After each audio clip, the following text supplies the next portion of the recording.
Hallelujah! Praise be to Jesus. We welcome all you YouTube viewers all over the world, China, America, England, UK, Africa, Malta, and Gozo, hallelujah, and Comino, if anyone is following from there. We welcome you to River of Love. Praise God. You're going to be mightily blessed to hear a living testimony of how God can transform lives from darkness into light, from death to life, in Jesus' name. You may be seated. Before I welcome one of my precious daughters in the Lord, she is going to tell us about how God has transformed her life. I want to share with you in the book of 2 Corinthians. Let me go to 1 Corinthians first. Let me go to 1 Corinthians. Go there quickly. I want to give an introduction. 1 Corinthians chapter 6. Now it's okay, Kylie, if you want to use the scripture later, okay as well. But I just want to give it and introduce myself as well about this. Verse 9, 1 Corinthians chapter 6, verse 9. Hallelujah. Did you all find it? Verse 9 says this. This is the word of the Lord. This is the Holy Spirit speaking. And the Holy Spirit is still speaking till this day. Amen? Amen. Okay, when I say amen, you everybody say amen. Amen. Hallelujah. If you don't say amen, I'm going to tell your neighbor to wake you up. All right, so verse 9. It says, do you not know that the unrighteous will not inherit the kingdom of God? The unrighteous will not inherit the kingdom of God. What does that mean? That means the false teaching that many of you have been accustomed to hear, that everyone is going to heaven, is a fat, big lie. Not everybody is going to go to heaven. And not even everybody who calls himself Christian is going to go to heaven. Because it's not about how much God loves you, but it's about how much you love God. God loves everyone. Everybody say this. God loves everyone, but God does not love everything. Say that again. God loves everyone, but God does not love everything. And there are things that God hates. I said things. There are certain things that God hates. So be careful. If you say, I love God, then you must be living for God. You must be living for God. I'm not telling you that God is expecting you to be perfect, although theologically speaking, from God's point of view, in Christ you are perfect. Okay? But that's another lesson. If you want to hear more about that, come next Wednesday to hear about that. About our new person, about the new man in Christ. But apart from that, listen to what the Bible says. Do you not know that the unrighteous will not inherit the kingdom of God? Do not be deceived. Many are deceived. Neither fornicators. What are fornicators? Fornicators are those who have sex with a partner, whether same sex or opposite sex, out of marriage. I know we're in 2020, and I know that many people think it's fashionable, but God does not change fashion. Amen. Nor adulterers. What are adulterers? Adulterers are those who were married and then they betrayed their partner, their wife or their husband, and they went with somebody else and chose that lifestyle. Nor homosexuals. What are homosexuals? Homosexuals are a man who goes with another man sexually, or a woman goes with another woman sexually. Nor sodomites. Sodomites are also homosexuals. We can categorize it, but it's the same thing. Nor thieves, those who steal. Nor covetous, those who desire things that do not belong to them, or they have a Maltese call it kilba, greed for things. Now it's okay to have things, but it's not okay for things to have you. Nor drunkards. Drunkards are not those who just drink a small cup of wine with the meal. Drunkards are those who drink, and drink controls them. Okay, they get drunk. Nor revilers. Who are revilers? Who are revilers? Revilers are those who go and speak lies against others or gossips. Nor extortioners will inherit the kingdom of God. Now this is the good news. Verse 11. Such were some of you. Did you hear that? Such were some of you.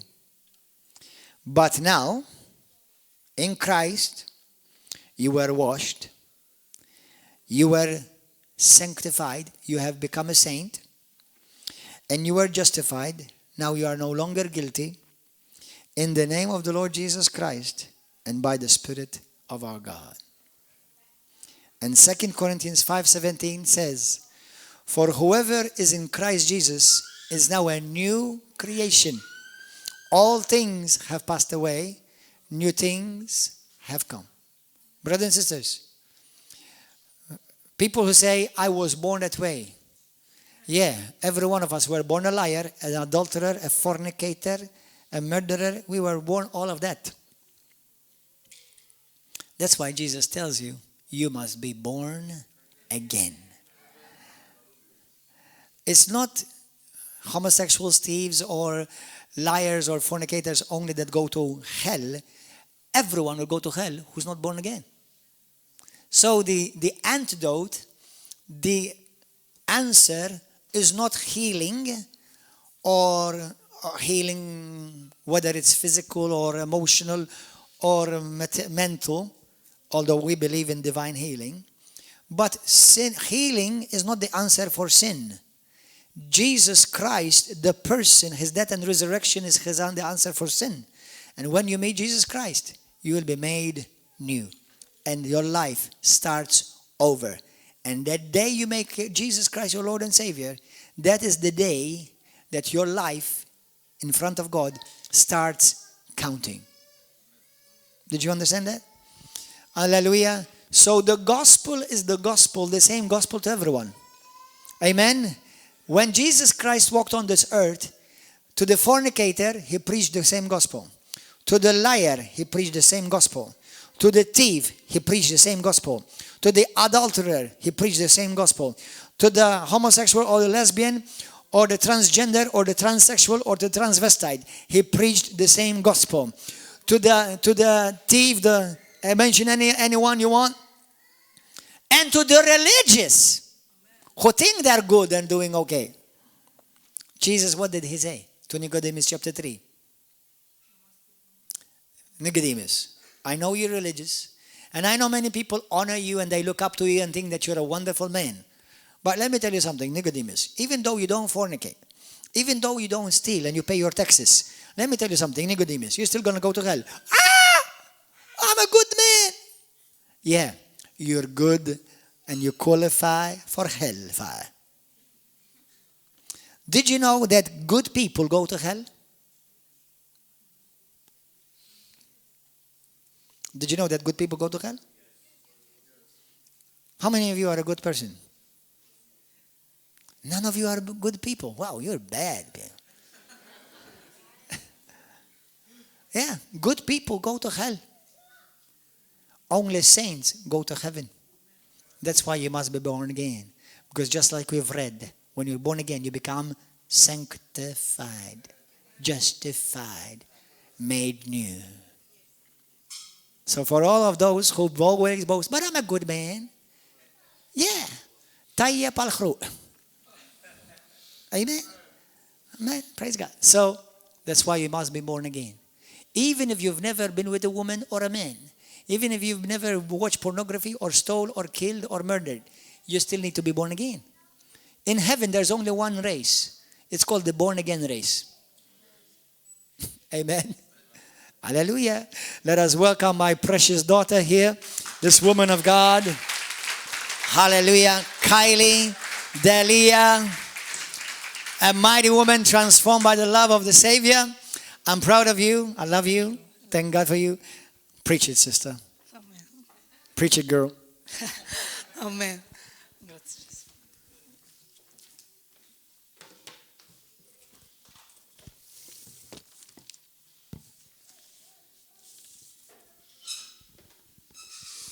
Hallelujah.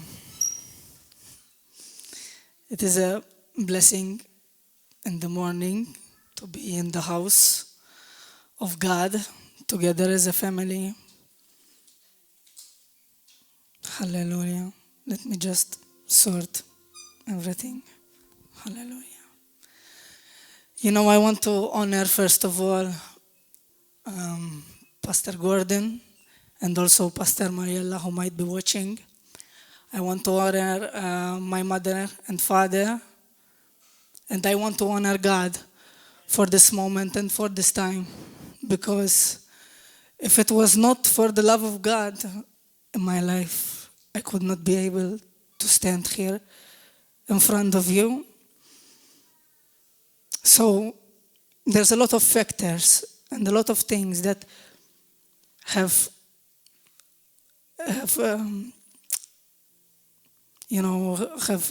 helped me to come to this point, but the major factor is the love of God. And I know that there is something inside of me that has happened. It's a love that we have received, that it is unspeakable.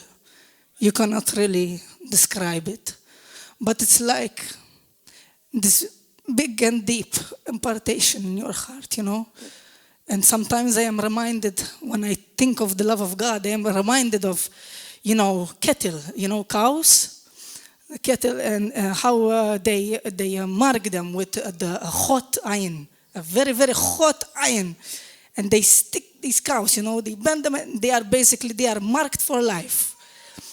And it hurts for the cows, obviously, it's not a nice thing, but when the love of God is imprinted upon your heart, it's the same thing. You might sin, you might go back, but that imprint, it will never leave you. The love of God will never, ever leave you. And so it is through love that we do what we do. It is through love that we obey God. It is through love that we speak about Him. It is through love that we forgive one another. Many times, after one time, after another, and it is through love that we can see the best in each other. Because it's easy to see the challenges in a person, the difficulties, and you start to operate in a critical spirit. But love will remind you that God has put the best in you and the best in others. So love will help you to see that in other people. And we live in a society where, to do anything or to be important, you have to qualify. You have to have the best CV if you want to go to work. You have to dress up nicely. You have to speak a certain way. And you have to have certain qualifications, maybe at school, maybe at university, But our God is so much different than that. Because He brings beauty out of ashes, the Bible says. So God is looking for the broken.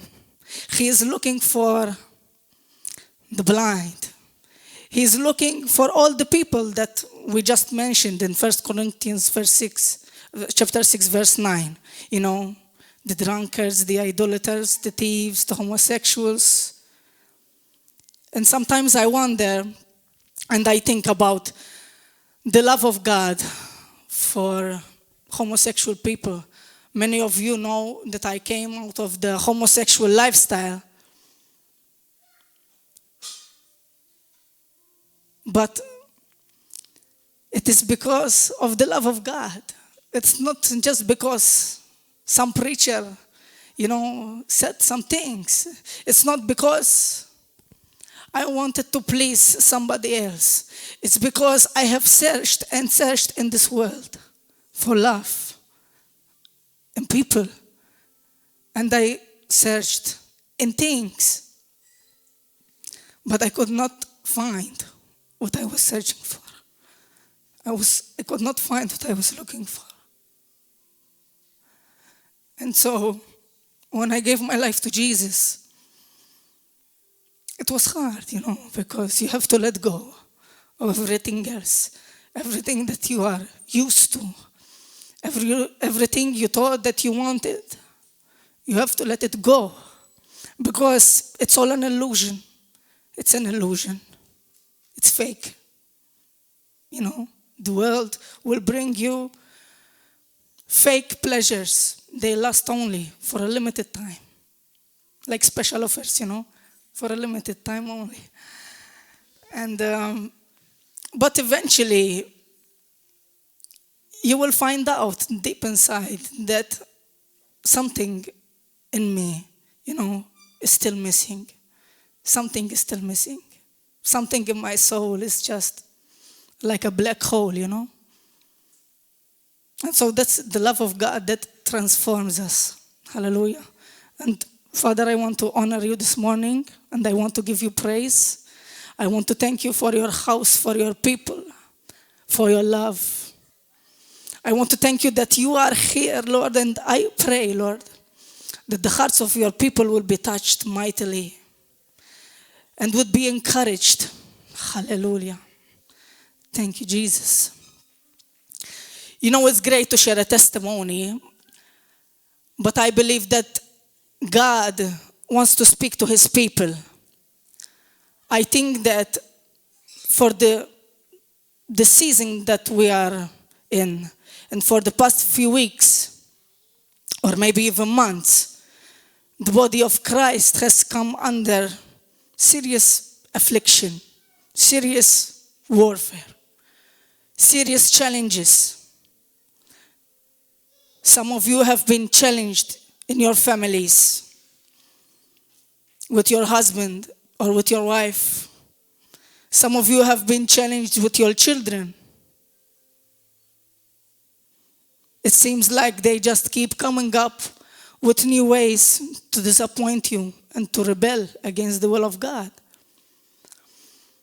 Some of you have received bad news in your job, and you cannot find peace and rest with your co-workers, with your leaders on the workplace. Some of you are being challenged in your business. Others are being challenged in your physical health. Things have been coming up in your body, and things are happening. And it seems like everything around you is just going a bit crazy. And others may have been challenged, even mentally. You have found it difficult to find a place of rest in your mind, because there's so many things that we have to do and so many standards that we have to live up to. And so our minds are being attacked. And also, some of you have received an opportunity, lots of opportunities to go back to sin, into temptation. And some of you have been tempted by offense. Offense has come against you to steal the joy that God has given you, to steal the plan of God from your lives. And the devil has attacked you with fear. And some of you even with great loss. And so we start our journey with the Lord, and we are very happy and we are very excited. But life goes on and the battle continues. And sometimes we wonder, God, where are you? Are you still with me? Are you still with me? But he has promised, I will never leave you nor forsake you. Hallelujah. I will never leave you because you are my children. You are my children. I have given my life so that you may live. And it is in Him that we live, that we breathe, and have our being. But sometimes we get caught up in things, in life. And we wonder. We just wonder.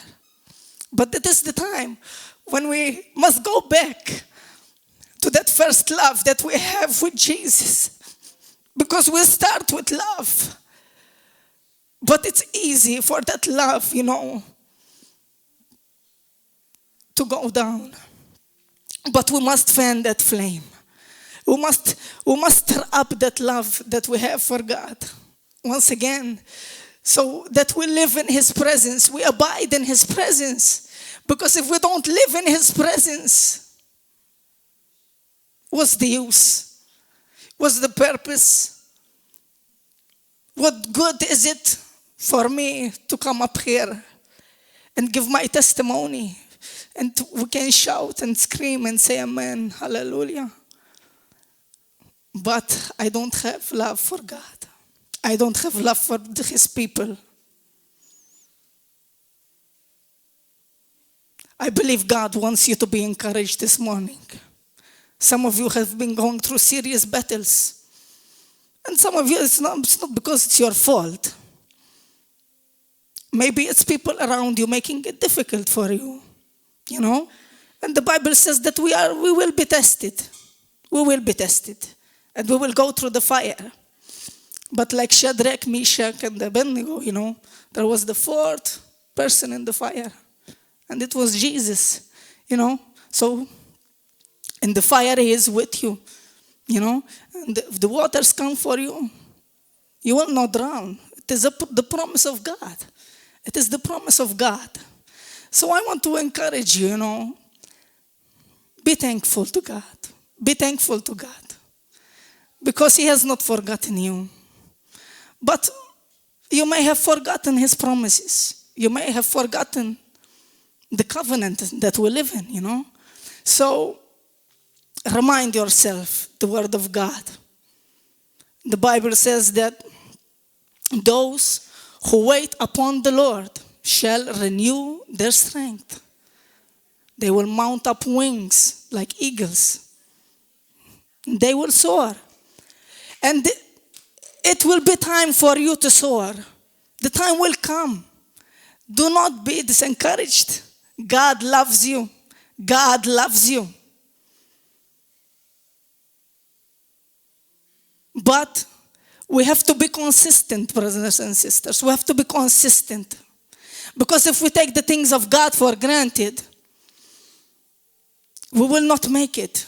We are living in times, treacherous times. We cannot even rely on the prayers of yesterday, We cannot rely on the anointing of yesterday. We have to be present every day. And it's not easy. It's not easy. It's hard. But it is possible, because we have been equipped. We have been equipped. And the Holy Spirit lives inside of us. Hallelujah. Hallelujah. Hallelujah. I will share a little bit about my childhood and my journey in Christ, how I came to the Lord. Many of you might know, but I will share this. All I can say about my childhood, it may have not been ideal, It may not have been the best childhood ever, but I did have blessings in it. But the devil worked hard. The devil worked very hard to destroy my family. Me, my mother and my father, he worked very hard to destroy us. Very hard.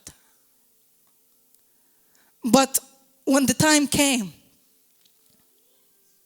God restored us. God has restored us. We gave our lives to Him. We surrendered unto Him.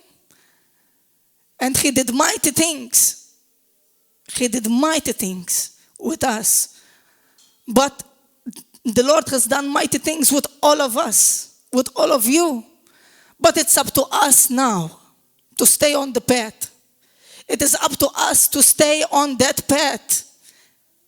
Because it's easy. The devil will tell you to give up. The devil will discourage you.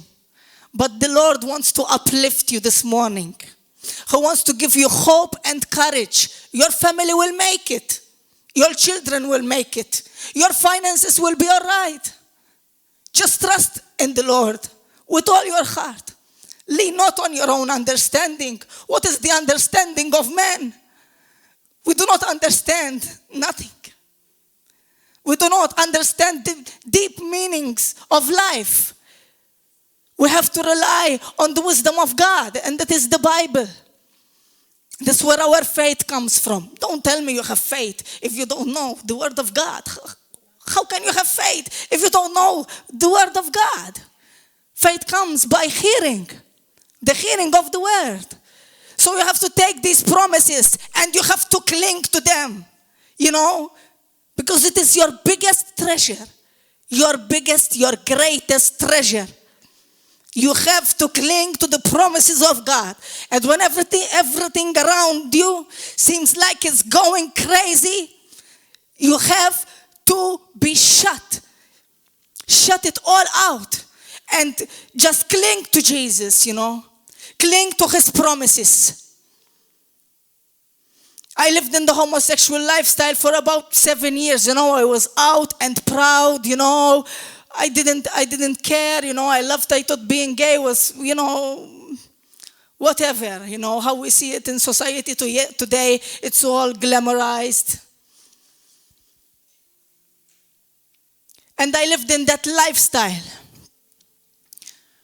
But I didn't realize that it would not satisfy me. I think I was going to find satisfaction. I thought I would find the peace that I was looking for all my life. I thought I would find meaning and purpose. But what I found was more despair, destruction. I used to abuse my own self. God has called us to be the temple of the Holy Spirit, our bodies, and instead I used my body to destroy this very temple that God had created. What a shame. This is the culture that we live in. This is the culture that we live in. We don't know our identities. We don't know our true value. We don't know true meaning. You look at teenagers. They just want to drink and party, and have sex outside of marriage. But that's not the value that God has given us. When you realize who died for you, you will realize your true value. Your true value. Who is Jesus to you? Who is He? Do you remember when He was asking His disciples, He asked them, who do men say that I am? And they say, Elijah, blah, blah, blah. And then He asked them, but who do you? The ones that walk with me. The ones that say that you know me. Who do you say that I am? And Peter answers him. He said, you are the Christ, the Son of the living God. And Jesus said to him, blessed are you, Simon Barjona. Blessed are you. For flesh and blood did not reveal this to you, but my Father who is in heaven. And in that context, Jesus was speaking about the revelation of who He is as the Savior, our Savior. But after you realize Jesus as your Savior, you still need revelation about Jesus in your circumstances. in this challenge with my family, who am I to you? Who do you say that I am? Yes, we have confessed him as our Lord and Savior. But now, in the next step, in the next challenge, in the next battle, who do you say that I am? Do you say that I am the one that has brought you out of captivity to keep you free? Or will you go back to bondage? It's a very serious thing when God has delivered you and you become arrogant and proudful. And we just think that we did something out of our own strength, but it was God that had plucked us out of the miry clay. We were dead, the Bible says, living in sin, living in death. And God has brought us out and giving us life, which he had to give his son for. And what are we doing now with the life that God has given us? Have we forgotten? We cannot forget. We cannot forget. It's easy to have beautiful moments in our walk with Christ in the first months or years, but then it's like things are just getting, familiar, But it's important. It's important that we keep reminding ourselves, today, who do you say that I am? Who do you say that I am? Did you just have a revelation of me 2 years ago, 3 years ago, a few months ago? And then you let it go? And it's as if like it's never happened. Today, who do you say that I am? That's why we cannot rely on the anointing of yesterday. We cannot rely on the prayers of yesterday, of last week. We cannot stand upon the miracle that Jesus did with us 2 months ago or 3 months ago. That is not our foundation. If we keep these things as our foundation in Christ, we will fall and we will crumble. Because the rock of ages, it's not miracles. The rock of ages is Christ himself. And if you are standing on that rock, you will not go down. You will not go down. And yes, Jesus has promised us that the storm will come. But I am standing on the rock of ages. I am standing on the rock of ages. And nothing shall harm me. Because I dwell under the shadow of the Almighty. Hallelujah. We dwell under the shadow of the Almighty. And I was thinking about the Israelites. And when they came out of Egypt, we came out of our spiritual Egypt, our past, our sin that had enslaved us. God has brought us out of Egypt. And we are grumbling along the way. We are not being thankful to God from what he has brought us out of. It seems like we have forgotten how he split the sea for us.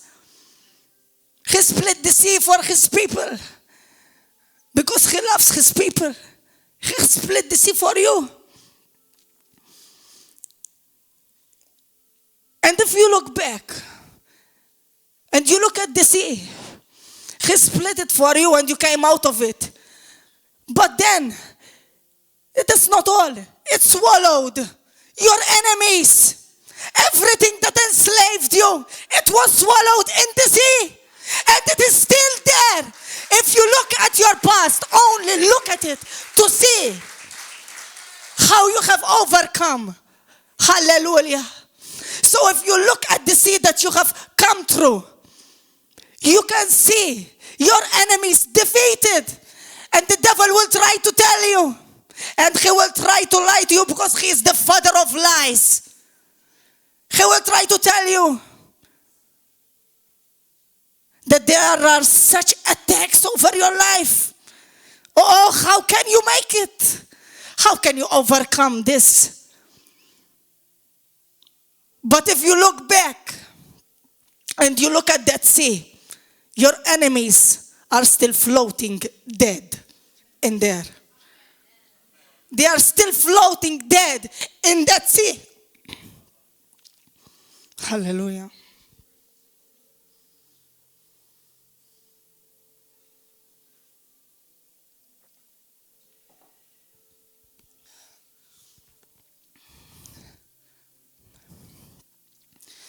Let me get back to my testimony. But I believe there was something in me that I just had to, let it out. So, growing up, I was a very rebellious child. I was very rebellious. I went, in my teenage years, I started to experiment with drugs, with alcohol, cigarettes, fornication, sex outside of marriage, homosexuality, and everything that was wrong, which at the time I didn't know what was wrong. If anything there was that I could do, I would do it.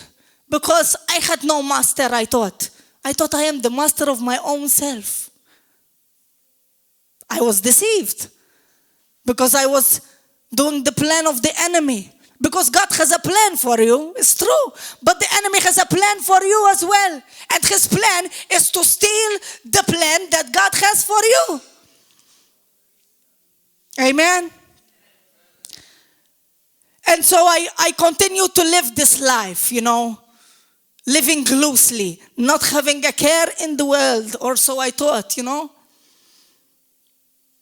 But for sin, there is consequence. There is always consequences for sin. What you reap, you will sow. And you might not sow immediately, but trust me, you will sow. You will reap, What you will reap what you will sow. If you have sown sin in your life, if you have sown sin in your life, you might not reap the day after or a year after, but you will reap what you have sown. You will reap what you have sown. It is a principle that nobody, can escape. So when it was time for me to reap what I had sown in my life fell to pieces. I was so broken. I became an alcoholic. And every day I would drink alcohol. And it was like water for me. It was like I wasn't drinking anything. But I could not cope with who I was. I could not cope with who I had become, So I had to drink every single day. Because if I was just in my normal senses, I just couldn't take it. And I needed the drugs in the weekend. I could not go without them. I didn't care if I spent all my money. It's so funny when people get angry about tithes, in the kingdom of God. When I was a sinner, I didn't give my tithe to the devil. I gave everything. My soul, all my finances. I went broke. I made sure that I had always enough money to buy drugs and alcohol and cigarettes. And people think, if you give your money to God, it's so crazy. People don't get it. But covenant people get it. And anyway, the Lord doesn't require anything from people that are not in covenant with Him. But when I did not belong to Christ, I gave everything to the devil. Everything. Everything I did. If I had a car, I used it for the wrong purposes. I used it to go to places where I should not have gone, to do things in it which I should not have done. And so then we come to the Lord and we might find it difficult. But don't you see that you already had a master before? You never do your own will, brothers and sisters. Trust me. You never do your own will. Either you do the will of the Father that is in heaven, or you do the will of the enemy that is to destroy you and steal your soul. And do not be distracted with the things of this life, for they perish. But you will not just perish. Your soul will remain forever. And you have to be sure. We have to be sure. Where am I spending eternity? Am I more focused on the material things of this life? How silly. The Bible calls these kinds of people fools. Our lives, they are, consumed like vapor.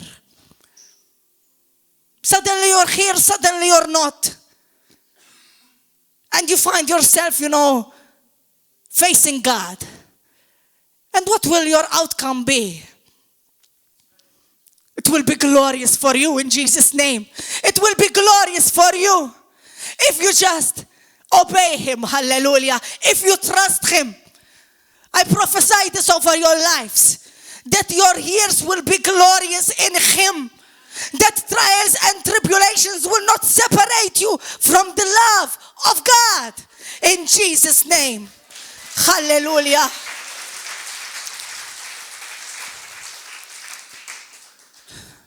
So after I was living that kind of lifestyle, so broken, I had known some things about God, I had tried to give myself to Jesus because my parents, they gave themselves to the Lord. And something happened in our family, and it was magnificent. Magnificent. It was miraculous. It was the power of God. And at first I could not understand it because I did not know these things. I did not realize the blessing that had come upon my family. I saw my mother and father, and suddenly they were new people. New people. And there was such a light in them. And they were just different. And they wanted to worship God. And they stopped all the things that they were doing before that were sinful and damaging. Their lives was, I can tell you, because I witnessed it, their lives were radically touched by the hand of God. And I was an atheist at the time. I did not believe in God. So I was thinking to myself, what is going on here, Because if this is not God, then what is it? How can I have an explanation for it?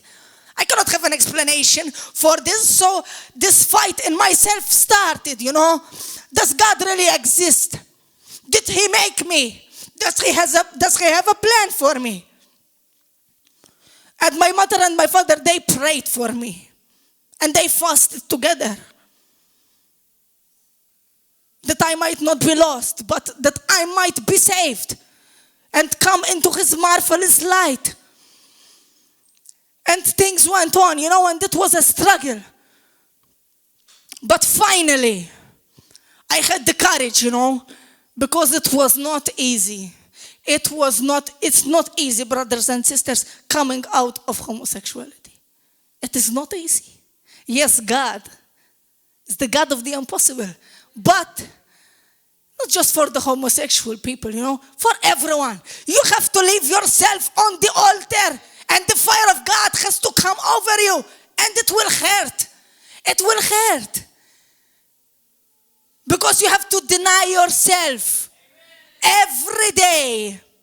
You have to deny your rights every day. But there is nothing more fulfilling than living for God. There is nothing better than to live for Christ Almighty, hallelujah, to serve His purposes, to build His kingdom, to see the captives released, to see the blind have vision again. There's no better things in the world, than the things of God. And so, I started my journey with Christ, after a lot of battles, I would give my life to Jesus, go back to sin, go back to drinking, go back to homosexuality, and just try again. And for a period of time, it was like, I couldn't really grip, on the promises of God. But, God is faithful. God is faithful, and His mercy is everlasting. I cursed God in my sin, I had no respect for Him. I cursed God. I did not bless Him as I do today. I cursed Him. I sinned against Him. I hated His people. But His love, He still was chasing me in that sin. What kind of love is this? What kind of love is this? What person could I have found in the world to love me like this? So it was the love of Jesus that broke my walls. The walls of my heart, they were broken down because of the love of God. And when you have a revelation of the love of Christ, your life will change forever. And it doesn't matter your background. It doesn't matter where you come from. Because when you give yourself to Him, the Bible says you become a new creature, a new creation. The past has gone. And behold, watch and see. Everything has become new. Everything has become new. Thank you. Ooh, it's hot.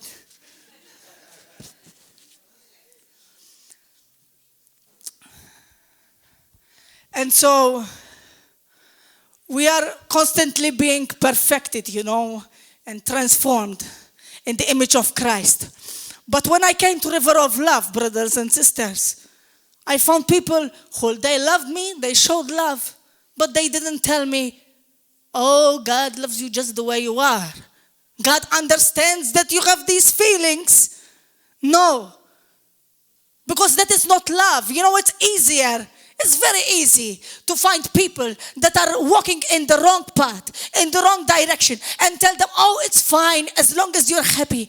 And then those people will like you, will love you, It's very easy to do that. But if you actually care for someone, if you truly love people, you would rather be hated for saying the truth that they might have a chance to be saved. You would rather do that instead of tell them, oh, it's fine, it's all right.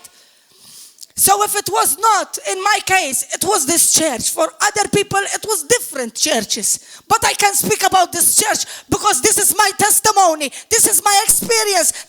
No one can steal it from me. Nobody, not social media, not politicians, no comment on Facebook can steal this from me because I know what I have experienced in this church. The living power of Jesus. And how can you tell me that it is impossible for God if you truly have met God face to face? How is it impossible for you to live holy? It cannot be impossible for us to live holy if we truly have met with Jesus, if we abide in Him as He abides in us. Hallelujah. This is new life that He has given us. We are the redeemed. We are the remnant. We are the people of God. We are not going under. We're going over. We are victorious. It doesn't matter what lies the enemy has brought to us. We are overcomers in Him. And so when I came to this church, people said the truth. And you know what? The truth will set you free. And that's it. Only the truth will set you free. Because we have this fake ideology in society that liberty and freedom, it means I do what I want, when I want, with whoever I want. And that is fake. that is a lie from the enemy. You think that you are free, but you are enslaved to your desires. And it is much better to be able to control yourself, because if we live by feelings, we will be deceived. Feelings will get us in the most crazy places that we can go. You know, like when you're with that partner and you know he's not treating you right. You know, he was abusing you, misusing you, causing you to sin and fornicate. And you know, and so you break up, and then feelings, oh, they come again. Well, maybe, you know, I can give them the last chance. And all because of feelings, because we do not have power to overcome feelings, we find ourselves in those situations again, being abused, misused, and broken. But true freedom, my brothers and sisters, true freedom and liberty is Jesus. It is the ability to control your fleshly desires, not to succumb to everything that you feel. That is crazy. It is nonsense. And it is the ideology and the culture of our nation. It's an epidemic. I wake up and I start to have identity issues. And I think, maybe I am not a woman. Maybe I am a man, you know. I feel like a man. I'm starting to feel like a man. And suddenly my feelings become so much more important than facts and then reality. And then I believe the lie, you know, that the enemy has put in my mind. And we see so many people, they are having difficulties with these issues. Men being stripped of their masculinity and thinking they are women. They have surgeries. They cut off their bodies, their sexual organs. And think now that they are women. But the fact is they are still men. They are still men, and these people, they are hurting. They are hurting, and it's true, there's a lot of judgment that has come against these people. But we cannot tell them, go ahead, it's the right thing to do. You are harming yourself. You're harming your body. Be who God has made you. This is the best version of yourself. The one that God has made you. Now, if people want to live like that, they can do what they want. But don't expect us, the people of God, to succumb to those lies. We cannot do that. We cannot succumb to the lies of the enemy. How can you tell me that because you have grown your hair and have breasts now, because people do this nowadays, and get fake breasts, now you are a woman? It's not that we don't love these people, but they are harming their own selves. They need to find their true identity.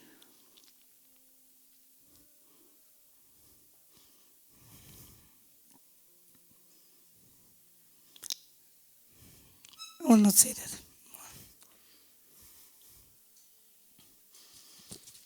And you know what I found out, brothers and sisters, when I came to church and to know the Lord, which kind of shocked me, you know. When I came on the altar and I gave myself to Jesus, the hard truth, it's a hard truth to say, especially in the world that we live in these days, but the shocking truth was I needed deliverance. I had to be delivered from demonic spirits. I had to be delivered from demonic spirits, and the devil did not want to let me go.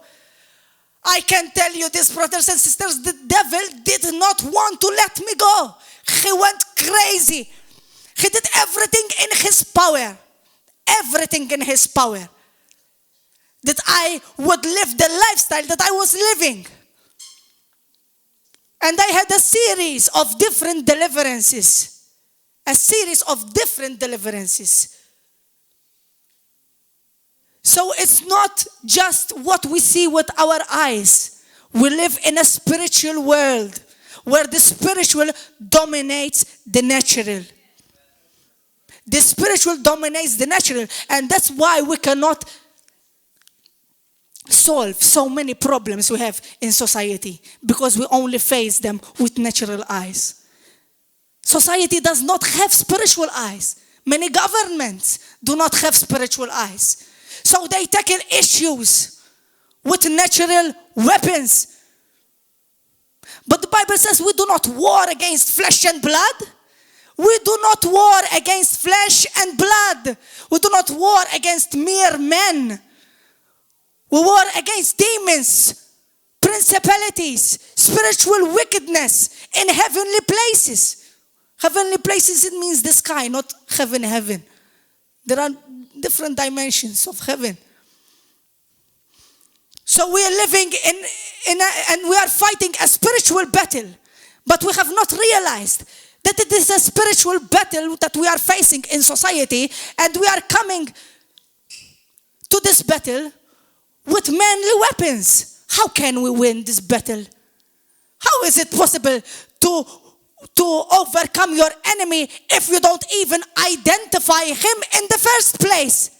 You have to identify your enemy first. This is what politicians need to hear. In the nations, we have to identify the enemy of the nations, and it is Satan. I don't care if it's 2020. Satan still hates the nations. And if our leaders fail to realize this, how will we as a nation, how will Europe, how will the USA and Canada and Australia and Africa and Russia, how will we fight this war if we do not know our enemy? If our leaders do not know our enemy, how do we fight this war? You have to identify your enemy. You have to know the strategies that he will fight you with. You have to know his means, his weapons, if you want to overcome. But that is why God is using his people. That's why we are here. That's why we are the saints, the chosen people of God, who have been redeemed by the blood of the Lamb, that we might establish the kingdom of God and live in his authority upon this earth. And yes, God is waiting on us to change the nations, because if we do not speak for the nations, who will speak? If you do not stand up for the nations, who will stand up? If you do not pray for the people in leadership and government, what will become of the nations? There's a scripture in the Bible that I love, that when Jesus was born, they said, and the government will be up on his shoulders. This was the plan of God, not religion. It was kingdom. Kingdom. That's why the Bible calls us kings and priests. Because we are to establish the kingdom of heaven on this earth. Not to be religious. Not to be religious.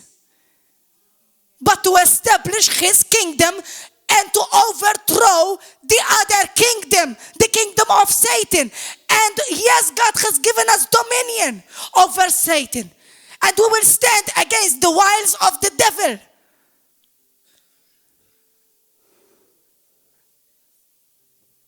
But we must be like the eagles, renew our strength. Walk and not grow weary, Run and not grow weary, walk and not faint. We shall faint not in the battle. We will not faint. Sure, there will be times that you might feel discouraged. There will be times that the enemy will say, you are defeated. But the devil is a liar, people of God. You have authority over all the plans of the enemy. God has equipped you and He has raised you. He has given you His Son Jesus, the blood. He has washed you and sanctified you. And He has given you the Holy Spirit and the Word of God. And He has given us the armor, But we have to put it on. We have to put it on. What good is a soldier if he goes to war and he leaves his armor at home? He will be defenseless. We need to put on the helmet of salvation, the breastplate of righteousness, the belt of truth.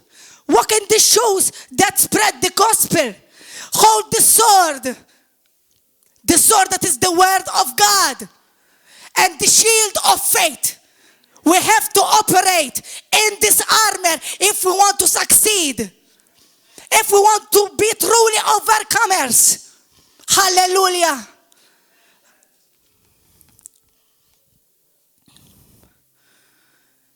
And so, yes, today, I do not even see myself as an ex-lesbian anymore or an ex-homosexual. I'm not an ex-anything. I am a new creation. I am Kylie. I am the female that God has created me to be. And I know today my God-given identity. And of course, we all need to keep growing in our identities in Christ. But I know who I am. I know who God has called me to be. I know I am the head and not the tail. That's the thing. When you know your God, you just know that you know, and you are just sure, and it doesn't matter what people say, because you know. You just know.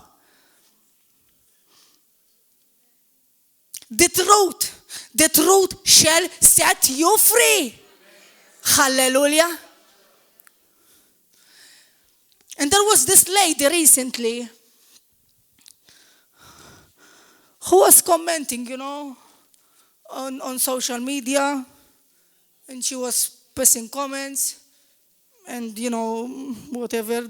She said something. She said, oh, so now you like men? Ooh, is this such a big thing, such a big deal? I said, yes. Is there a problem? I am a woman after all. Hello, Is it so impossible to believe that a person like me can be attracted to a man? Is it that difficult to believe? I am a woman. What eyes are you looking through? Not the eyes of truth, the eyes of deception, the eyes of lies, And yes, I am still being transformed in the image of God. We come here on these pulpits and we are imperfect people preaching a perfect God, It's not about me, it's about God. But God uses His people. God uses His people to get His message across in the world. But people fail to realize, the message. They just see the messenger. It's not about the messenger. May every man be hidden and the word of the Lord revealed. It's not about the messenger. It's about the message that there is redemption. There is forgiveness of sins. There is new life.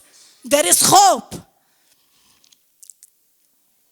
And in brokenness, if you surrender to God, your life will change. Your life will drastically change. When I gave myself to the Lord, I still had, very short hair, spiky hair. I wore men's clothes. I was very masculine. And I gave myself to God. I accepted the fact, that I want to live my life, and I want to commit it for the Lord. And I was very happy about it, And I thought, I will be single for the rest of my life, I'm good like that. it's okay with me. That's what I was thinking, because it's a journey, you know. It's a journey. And you start little by little. And I was accepting the fact that I had, you know, such an intimacy with Jesus. I didn't care if I never had another partner in my life. I didn't care if I never got married, because I had found this love that I was looking for. But then Jesus, you know, he keeps challenging us. And I remember a while ago when I still had this thinking, as God was, you know, working in my heart, and I had to forgive people. I had to reconcile with people. I had to renew my mind with the Word of God. And suddenly I was catching myself thinking these thoughts, you know, like a male would go by, you know, and he'd be attractive, and I would think to myself, man, that's attractive, you know, he's attractive, you know, look at, he's masculine, he got muscles. And then I say to myself, what am I thinking? I'm not supposed to think like this, you know. God was challenging me, but at the same time was like, no, you know, because it is a challenge, it is a journey. And it's like I was stopping myself, you know, look the other way, you know, this kind of thing. But it kept coming up, you know. And it didn't happen immediately. I didn't suddenly just become attracted to men overnight, just like that. It was a process. It was a journey, but I was not focused.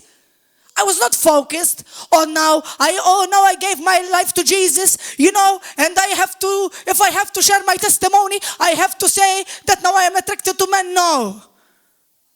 Because the fulfillment of life is not having a partner. It doesn't matter if it's male or female. The fulfillment of life is living in Christ. That's the fulfillment. But God was challenging me with this, you know. And I would say, Lord, no. I made the decision that I will be single for the rest of my life, and I can serve you that way, you know, God. I can serve you more like that. I cannot be, you know, I don't have to get tied up with things of relationships, you know. I can just serve you, have all the time for you, you know. But God didn't listen to me, you know. And so these things, they kept coming up in my life. And I thank God for them nowadays. But I am thankful because, you know, God, He keeps challenging us. He keeps challenging us. And do not ignore the areas where God is challenging you. Yes, it is a challenge, but don't ignore it, you know. God wants to bring something beautiful out of that area in your life. God wants to bring something beautiful out of it. And yes, nowadays I am in a relationship with a man, obviously. And he's sitting right here with us today. And I thank God for him because he has been patient with me. He supports me, you know. Sometimes I'm not the easiest person to get along with, you know, but we all have these things, right? We all have to be patient. You know, I'm patient with him too, okay? Don't get me wrong. So we have to say everything. But if you just trust God, my point is, if you just trust God, you know, nothing is impossible. Yes, some things take time. Some things take time. And we are still being perfected in His image, in His love. But what is the point of me saying all this? What is the point of me saying all this? The point is, be encouraged. Be encouraged. If God can do the impossible for others, He can do the impossible for you. He can do the impossible in your families, in your situations, in your finances, in your situations when you are dealing with sickness. God can do the impossible for you, but just trust God, you know, trust Him and be one with Him. Hallelujah. Be a grateful people. Be a grateful people. Be grateful with what God has done for you. With the enemies that He swallowed up in that sea when you came out of the land of Egypt. But there are still things, you know, that we have to go through. There are still things we have to go through and things to overcome. But the victory is ours, you know. The victory is ours, people. Because I feel like in this, as I was saying earlier, in the beginning of this message, it's like there has been intense warfare on the body of Christ. Very intense warfare. Everything was just like everything is going mad, you know. But I was thinking about this and I felt in my spirit that it's like, I shared this with you, sister. Like we're going uphill, you know. And we have to reach the mountaintop in Christ, and we're just going up the hill, you know, and it's a struggle sometimes, and sometimes we go a little down again, and we, you know, it's not exactly an easy path, you know. But I feel like we are so close to touching the mountaintop, so close, you know, that the enemy has lost it. He has found everything that he can do, you know, to do it and to discourage us. But people of God, you are so close. You are so close to your mountaintop. Don't give up now. Don't give up now. Think of what God has done for you in your past. You will reach your destination. Remember when God spoke to Joshua and he told him, when you know Joshua was the other one appointed to take the people into the promised land, God's people, he told him, is this not my command? It's not a suggestion, you know, not a recommendation. Is this not my command? Be of good courage. Be strong and of good courage. In Maltese it says, "Amel el-khila u qawwi qalbek." Is this not my command? I am commanding you because I already know the end from the beginning. And yes, God will show you some things in your future, but He will not show you everything, because how can you have faith in God? How will you trust Him then? If you already know everything, how will you trust God for your future?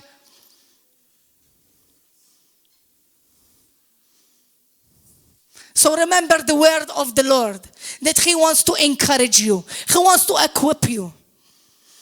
And I don't even know what time I was supposed to finish. I'm sorry. I don't know what time I was supposed to finish, but I will finish. So no. But, you know, this is the message. This is the core point of this testimony. Many of you know my testimony. You know a lot of details. But the point is, be encouraged. Be encouraged, you know. You will make it to your promised land. You will make it to your promised land if you keep the commandments of the Lord, you know, close to your heart.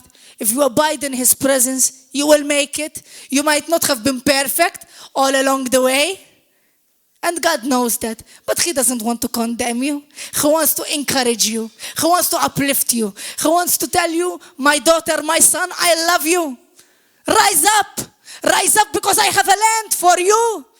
It is prepared for you. Will you not enter into it? Behold, I am doing a new thing. Shall you not perceive it? Shall you not know it? Shall you not receive what God has prepared for you? May you all receive it in Jesus' name. Hallelujah. Let us stand. Let us stand and honor God. Can I have some music, please? Worship team.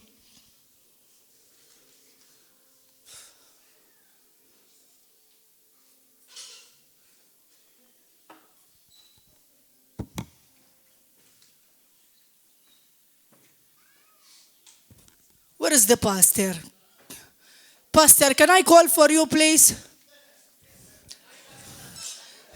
911, what's your emergency?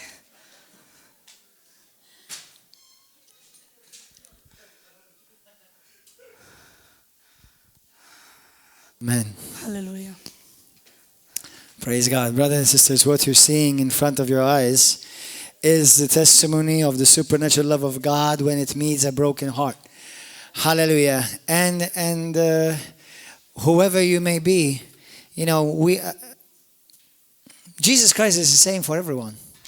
No matter what you may need in your life, the answer is always the same. The answer is Jesus. Whether it's a homosexual lifestyle, lesbian, thief, drugs, alcohol, separation, or maybe a loose life of any other type, it doesn't matter. God is here for you. Can I have the praise and worship, please? Can I have some praise and worship? You're here. You're so much in the spirit, I didn't see you.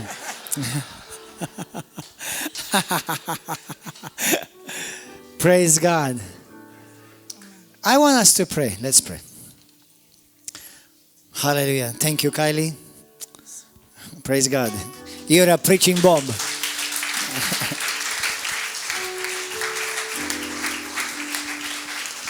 Thank you, Jesus. You know, I was glad that Kylie was bold and sincere to tell you that she was delivered from demons. And I'm going to amplify that a bit. Kylie had a major deliverance.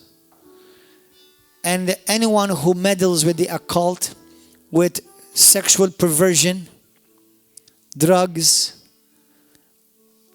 they will invite demons on the inside. And you may say, but I never felt anything wrong in me.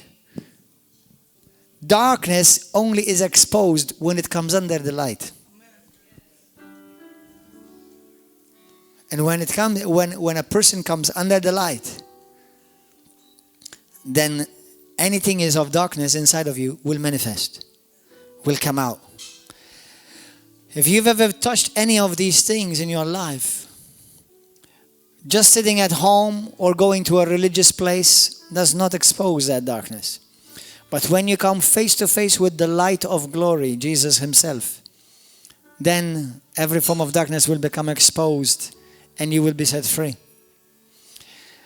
And I'm glad that she was bold to say that, because that's the truth. That is the absolute truth. And I like what you said, sister, that how can the nations give the answer when they don't know the enemy? You need to know our government, the government of the world, teachers, psychologists, psychiatrists. Thank God for what they do and what they try to help in. But they need to know the real enemy. And the real enemy is a supernatural but dark force, Satan, Lucifer. Now they're fallen, but they're powerful against those who don't have Christ. But they are powerless against the glorious church of Jesus Christ. And the River of Love is part of that glorious church. That's why we see people healed. We see people delivered. We see people being born again here. If you are in this place today and for the first time in your life, you say to me, Pastor, I want to experience Christ. I want to be born again. I want to experience what Kylie experienced. I want to be saved and I want to give my life to Christ for the first time. If that is you, would you lift up your hand here? Anybody here for the first time? For the first time you want to surrender your life to Christ. Amen. Thank you, Lord. We have one here. Anybody else? Anybody else? Anybody else? We're going to pray. Are you ready to say this prayer with me? Maybe even you on YouTube. If you are ready to say a prayer to give your life to Christ for the first time and experience Christ. Hallelujah. Say this prayer with me. Say it from your heart, okay? Put your hands on your heart and meditate. Think carefully what you're going to say. Say, Heavenly Father. Say, Father, I come to you in the precious name of your Son, Jesus. Lord, I need you.